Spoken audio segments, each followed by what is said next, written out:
धनतेरस, जिसको धनत्रयोदशी, धनतेरस आदि नामों से जाना जाता है। धनतेरस कार्तिक कृष्ण पक्ष की त्रयोदशी के दिन मनाया जाता है। धनतेरस को लेकर बहुत सारी कथाएं प्रचलित हैं। पहली कथा के अनुसार इस तिथि को भगवान धन्वंतरी का जन्म हुआ था। समुद्र मंथन की कथा तो सभी ने सुनी होगी।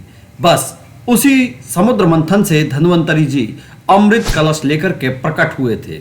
धनतेरस पर प्रमुख रूप से भगवान धन्वंतरी का पूजन किया जाता है, क्योंकि यह आयुर्वेद के देवता हैं जिन्होंने मानव जाति की भलाई के लिए आयुर्वेद का ज्ञान दिया और बीमारियां और कष्टों से छुटकारा पाने में मानव समाज की मदद की। शास्त्रों में वर्णन आता है कि कार्तिक माह में कृष्ण पक्ष की त्रयोदशी के दिन आयुर्वेदिक चिकित्सा पद्धति के जन्मदाता धन्वंतरी समुद्र मंथन से अमृत कलश लेकर के प्रकट हुए थे। इसलिए वैद्य हकीम और ब्राह्मण समाज इस शुभ तिथि पर धन्वंतरी भगवान का पूजन कर धन्वंतरी जयंती मनाता है। बहुत कम लोग जानते हैं कि धनतेरस आयुर्वेद के जनक धन्वंतरी की स्मृति में मनाया जाता है। इस दिन लोग अपने घरों में नए बर्तन खरीदते हैं और उनमें पकवान रखकर भगवान धन्वंतरी को अर्पित करते हैं, लेकिन वे ये भूल जाते हैं कि असली धन तो स्वास्थ्य है। धन्वंतरी के प्रपौत्र देवोदास ने धन्वंतरी की शल्य चिकित्सा, जिसे आजकल सर्जरी कहा जाता है, और अन्य पद्धतियों को परमार्जित करके सुश्रुत आदि शिष्यों को उपदेश दिए। इस तरह सुश्रुत संहिता किसी एक की नहीं, बल्कि धन्वंतरी, देवोदास और सुश्रुत तीनों के वैज्ञानिक जीवन का मूर्त रूप है। धन्वंतरी के जीवन का सबसे बड़ा वैज्ञानिक प्रयोग अमृत का है। उनके जीवन के साथ अमृत का कलश जुड़ा हुआ है, वह भी सोने का कलश। अमृत निर्माण करने का प्रयोग धन्वंतरी ने स्वर्ण पात्र में ही बताया था। उन्होंने कहा कि बुढ़ापा और मृत्यु के विनाश के लिए ब्रह्मा आदि देवताओं ने सोम नामक अमृत का आविष्कार किया था। धन्वंतरी के संप्रदाय में 100 प्रकार की मृत्यु है। उनमें एक ही काल मृत्यु है, शेष अकाल मृत्यु रोकने के प्रयास ही निदान और चिकित्सा है। आयु के न्यूनाधिक्य की एक एक माप धन्वंतरी ने बताई है। पुरुष या स्त्री को अपने हाथ के नाप से 120 उंगली लंबा होना चाहिए, जबकि छाती और कमर 18 उंगली होनी चाहिए। शरीर के एक एक अवयव की स्वस्थ और अस्वस्थ माप धन्वंतरी ने बताई है। उन्होंने चिकित्सा के अलावा फसलों का भी गहन अध्ययन किया है। पशु पक्षियों के स्वभाव, उनके मांस के गुण अवगुण और उनके भेद भी उन्हें ज्ञात थे। मानव की भोज्य सामग्री का जितना वैज्ञानिक और सांगोपांग विवेचन धन्वंतरी और सुश्रुत ने किया है, वह आज के युग में भी प्रासंगिक और महत्वपूर्ण है। आयुर्वेद के जनक भगवान धन्वंतरी के जन्म दिवस को भारत सरकार के द्वारा 2016 से राष्ट्रीय आयुर्वेदिक दिवस के रूप में मनाने का निर्णय किया है।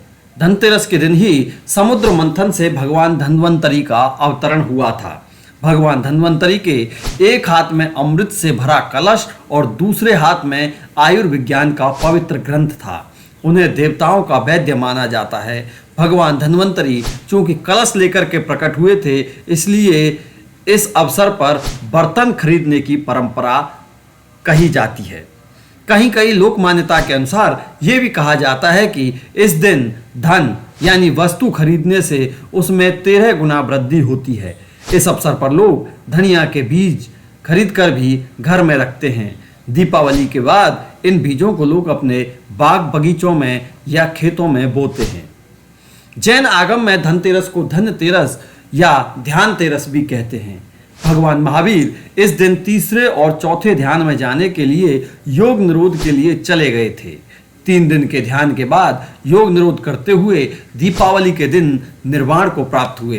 तभी से ये दिन धन्य तेरस के नाम से भी प्रसिद्ध हुआ। इसके अलावा इस त्योहार को मनाने के पीछे और भी कई मान्यताएं और कथाएं प्रचलित हैं। धनतेरस के दिन चांदी खरीदने की प्रथा है, जिसके संभव न हो पाने पर लोग चांदी के बने बर्तन खरीदते हैं। इसके पीछे ये कारण बताया जाता है कि चंद्रमा का प्रतीक चांदी है, जो शीतलता प्रदान करता है और मन में संतोष रूपी धन का वास होता है। संतोष को सबसे बड़ा धन कहा जाता है। जिसके पास संतोष है वह स्वस्थ और सुखी है, और वही सबसे धनवान भी है। भगवान धन्वंतरी जो चिकित्सा के देवता भी हैं, उनमें स्वास्थ्य और सेहत की कामना के लिए संतोष रूपी धन से बड़ा कोई धन नहीं है। लोग इस दिन ही दीपावली की रात लक्ष्मी गणेश की पूजा हेतु मूर्तियां भी खरीदते हैं। इस शुभ दिन पर कुछ लोग अच्छी किस्मत पाने के लिए सोने, प्लेटिनम या चांदी के आभूषण, सिक्कों और अन्य धातुओं के बर्तन भी खरीदते हैं। भगवान धन्वंतरी देवताओं के चिकित्सक हैं और चिकित्सा के देवता माने जाते हैं, इसलिए चिकित्सकों के लिए धनतेरस का दिन महत्वपूर्ण माना जाता है। धनतेरस की शाम को घर के बाहर मुख्य द्वार पर और आंगन में दीप जलाने की प्रथा है। इस प्रथा के पीछे एक लोक कथा है। इस कथा के अनुसार एक बार यमराज ने अपने दूतों से प्रश्न किया कि क्या प्राणियों के प्राण हरते समय तुम्हें किसी पर कभी दया भी आती है? तो यमदूत संकोच में पड़कर बोले, नहीं महाराज, हम तो आपकी आज्ञा का पालन करते हैं, हमें दया भाव से क्या प्रयोजन। यमराज ने सोचा कि शायद ये संकोच बस ऐसा कह रहे हैं, अतः उन्हें निर्भय करते हुए यमराज बोले कि संकोच मत करो, यदि कभी कहीं तुम्हारा मन पसीजा हो तो निडर हमसे कहो। तब यमदूतों ने डरते डरते बताया कि क्या सचमुच एक ऐसी ही घटना थी महाराज, जब हमारा हृदय कांप उठा था। ऐसी क्या घटना थी? उत्सुकतावश यमराज ने पूछा। दूतों ने कहा, महाराज, हंस नाम का राजा एक दिन शिकार के लिए गया। वह जंगल में अपने साथियों से बिछड़कर भटक गया और दूसरे राज्य की सीमा में चला गया। फिर वहां के राजा हेमा ने राजा हंस का बड़ा सत्कार किया। उसी दिन राजा हेमा की पत्नी ने एक पुत्र को जन्म दिया।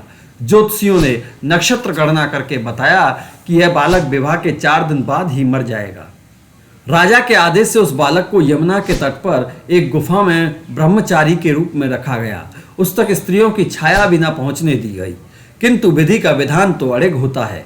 समय बीतता रहा। संयोग से एक दिन राजा हंस की युवा बेटी यमुना के तट पर आई और उसने उस ब्रह्मचारी बालक से गंधर्व विवाह कर लिया। चौथा दिन आया और राजकुमार मृत्यु को प्राप्त हुआ। उस नवपरिणीता का करुण विलाप सुनकर हमारा हृदय भी कांप गया। ऐसी सुंदर जोड़ी हमने पहले कभी नहीं देखी थी। वे कामदेव और रति से भी कम नहीं थे। उस युवक को कालग्रस्त करते समय हमारे भी अश्रु नहीं थम पाए थे। यमराज ने द्रवित होकर कहा, क्या किया जाए? विधि के विधान की मर्यादा के लिए हमें ऐसा अप्रिय कार्य करना पड़ता है महाराज। एकाएक एक दूत ने पूछा कि हे महाराज, क्या अकाल मृत्यु से बचने का कोई उपाय नहीं है? तब यमराज ने अकाल मृत्यु से बचने का उपाय बताते हुए कहा कि धनतेरस के पूजन और दीपदान को विधि पूर्वक करने से अकाल मृत्यु से छुटकारा मिलता है। जिस घर में ये पूजन होता है वहां अकाल मृत्यु का भय नहीं रहता। इस मान्यता के अनुसार धनतेरस की शाम लोग आंगन में यम देवता के नाम पर दीप जलाकर रखते हैं। इस दिन कुछ लोग यम देवता के नाम पर व्रत भी रखते हैं। इसी घटना से धनतेरस के दिन धन्वंतरी पूजन सहित दीपदान की प्रथा का प्रचलन शुरू हुआ। धनतेरस से जुड़ी एक अन्य कथा और भी है। कार्तिक कृष्ण त्रयोदशी के दिन देवताओं के कार्य में बाधा डालने के कारण भगवान विष्णु ने असुरों के गुरु शुक्राचार्य की एक आंख फोड़ दी थी। कथा के अनुसार देवताओं को राजा बलि से भय मुक्त कराने के लिए भगवान विष्णु ने वामन अवतार लिया और राजा बलि के यज्ञ स्थल पर पहुंच गए। हालांकि इस दिन वामन भगवान ने जन्म नहीं लिया था। शुक्राचार्य ने वामन रूप में भगवान विष्णु को पहचान लिया और राजा बलि से आग्रह किया कि वामन कुछ भी मांगे उन्हें इनकार कर देना। वामन साक्षात भगवान विष्णु हैं। वो देवताओं की सहायता के लिए तुमसे सब कुछ छीनने आए हैं। बलि ने शुक्राचार्य की बात नहीं मानी। वामन भगवान द्वारा मांगी गई 3 पग भूमि दान करने के लिए वे कमंडल से जल लेकर संकल्प लेने लगे।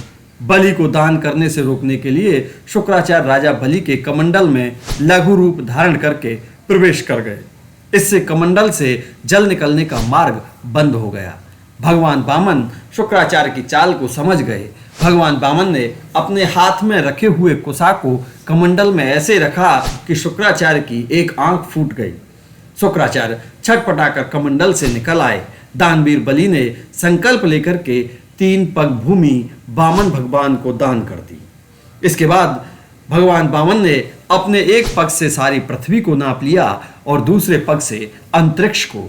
तीसरा पैर रखने के लिए कोई स्थान नहीं होने पर बलि ने अपना सिर वामन भगवान के चरणों में रख दिया। बलिदान में अपना सब कुछ गंवा बैठे। इस तरह बलि के भय से देवताओं को मुक्ति मिली और बलि ने जो धन संपत्ति देवताओं से छीनी थी उससे कई गुना धन संपत्ति देवताओं को मिल गई। इस उपलक्ष्य में भी धनतेरस का त्योहार मनाया जाता है।